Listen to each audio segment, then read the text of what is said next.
27 మందిని IAS పోస్టులలో non IAS పెట్టారు. వాళ్ళు మంచోళ్ళని పెట్టారని మంచోళ్ళు కాదు. అంత కరెక్ట్ పేరొస్తాయి.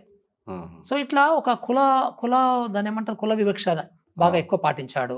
సో, ఆయన బంధుప్రీతి పాటించాడు. ఇలా రకరకాలుగా పబ్లిక్ సర్వీస్ కమిషన్‌లో వాళ్ళ చుట్టం వాళ్ళ చిన్నప్పుడు దోస్త్ అని చెప్పేసి ఒక చిన్న జడ్పీటీసీనో లేకపోతే అటెండరో ఆయన్ని పెట్టాడు పబ్లిక్ సర్వీస్ కమిషన్‌కి. అంటే గ్రూప్ 1 ఆఫీసర్‌లని సెలక్షన్ చేసే పబ్లిక్ సర్వీస్ కమిషన్‌లో అలాంటోళ్ళని పెడతారా? అంటే చాలా క్యాజువల్ అడ్మినిస్ట్రేషన్ అన్నమాట అంతా గూడా.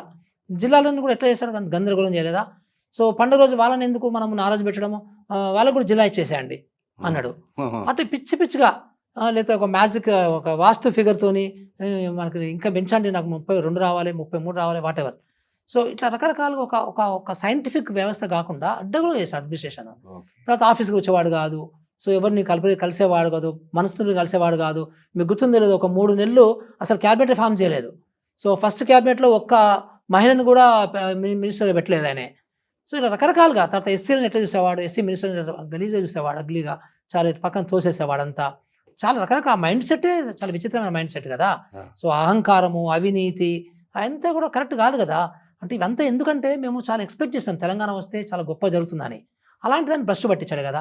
1200 మంది పాపం పిల్లలు చనిపోతే వాళ్ళ త్యాగానికి అర్థం లేకుండా అయిపోయింది గదండీ! సో, ఎంతమంది అక్కడ మనము ఉద్యమకారులకు సంబంధించిన వాళ్ళు ఎంతమంది వాళ్ళ లైఫ్‌ని త్యాగం చేశారో, వాళ్ళ యొక్క త్యాగానికి అర్థం లేకుండా పిచ్చి పిచ్చిగా చేసి అంత డబ్బు తెచ్చుకున్నారు నలుగురు ఆ కుటుంబ సభ్యులు.